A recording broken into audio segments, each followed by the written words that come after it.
Debate reprise, débat. The honourable member for Saanich Gulf Islands. Thank you, Mr. Speaker. Je vais commencer avec encore merci. I'd like to start by thanking my dear colleague from Montreal, the parliamentary secretary. He shared his time with me. I hope he doesn't regret that after he's heard my speech. Because there's a number of things I do agree with in the opposition motion. It might even be the first time I'm in that position. Agreeing so very much with opposition day motions from the official opposition. And I'm watchful, I really am very careful of how long it takes to study and be fair and consider what's been put before us. But I have to say, and I will try to make a number of points that relate to the multiple paragraphs in the opposition day motion. But I'll start with this one, which is my experience as a parliamentarian and as a Canadian citizen in the government's announcements. We were told April 27th, the day before the Canada Fort pour tous, mise en jour économique du printemps. The spring economic update, Build Canada Strong. We had a big announcement from the Prime Minister. And the Prime Minister said that soon we would know all the details. And that we would hear about our Build Canada Strong fund. On the 27th, and there was a press conference, and we were basically, I don't think I got it wrong when the government announced this, that we'd get all the details on the 28th of April, the next day, lendemain, avec les détails. That we'd hear all the details and how the fund was going to work exactly.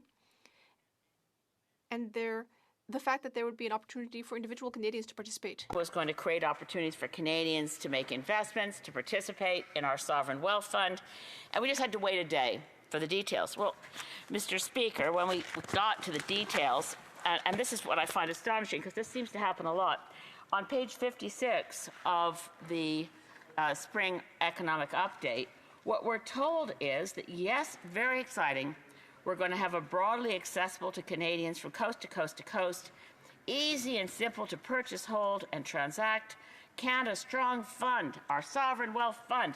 But wait, how do we find out about it? Well, the government will establish a dedicated Canada Strong Fund Transition Office.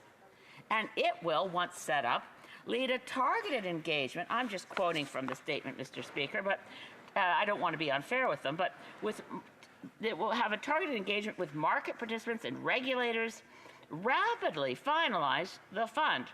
Further details will be provided in the coming months. Mr. Speaker, it's absurd.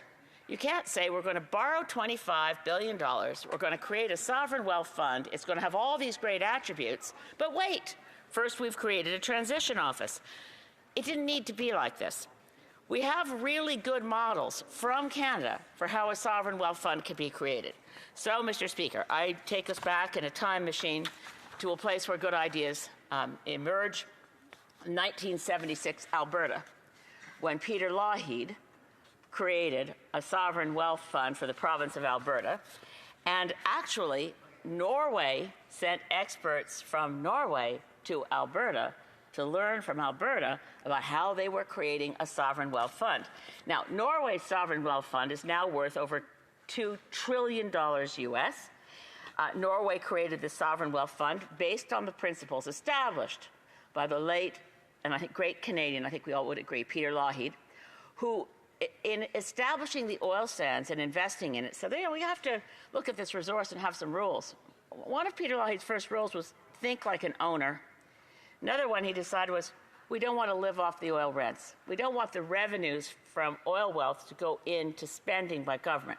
Let's set it aside. A rainy day fund, you might call it. So Alberta created what was called then the Alberta Heritage Savings Trust.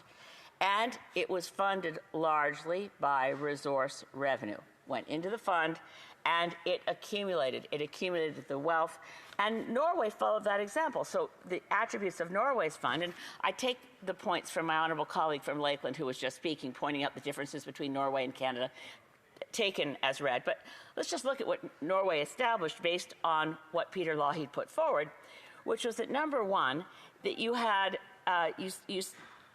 number one, it was run by an independent board. Number one, it had no government could touch the capital, the principal. No government could touch the principal, and withdrawals were kept by law. So no subsequent politician could do what actually happened in Alberta when Ralph Klein became premier and took over from Peter Lougheed. And I won't editorialize on the differences between Ralph Klein and Peter Lougheed, but I think everybody knows. Mr. Speaker, Norway's Sovereign Wealth Fund was created as a sovereign wealth fund. What we have in Canada may be a sovereign wealth fund, but we're starting out with borrowing $25 billion to get it started. I don't see any suggestion here that other than that Canadians can invest, well, would anyone invest? We don't know what it is. It's definitely a pig in a poke. But on top of that, we're told to wait while the transition office, which we're paying for a couple $1 million a year, decides to consult to figure out what it is. I think we should start with what we know works, which is to tax oil wealth and put that separate.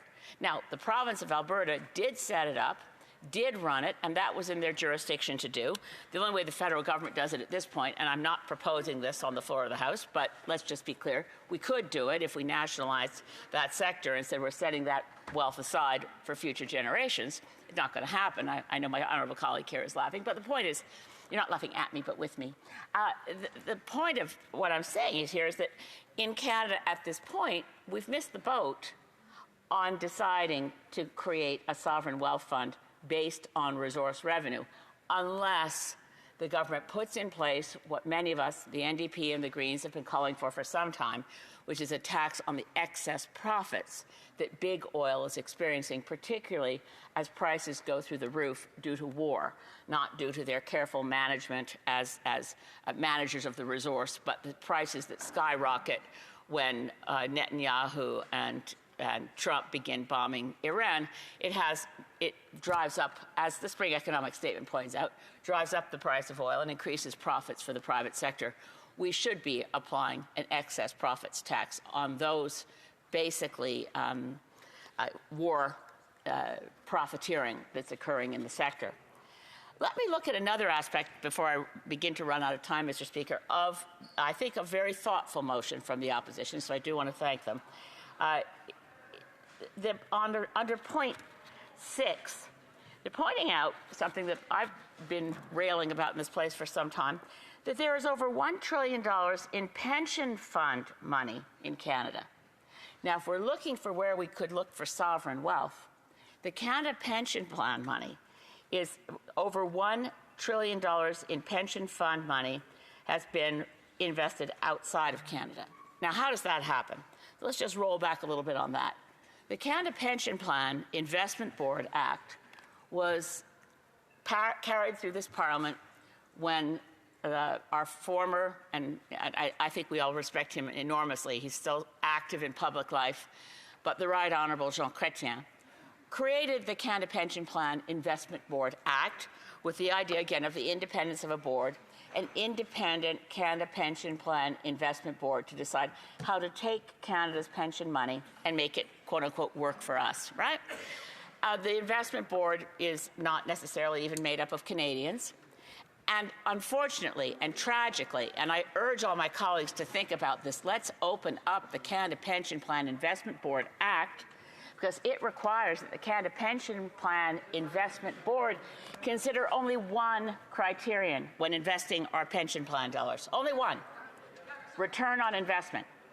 Now, if you looked at the Quebec Investment Board process, in Quebec, they're required to consider, it doesn't sound like a big threshold, but it's missing for the federal monies, for the well-being of Quebec, in the interests of Quebec.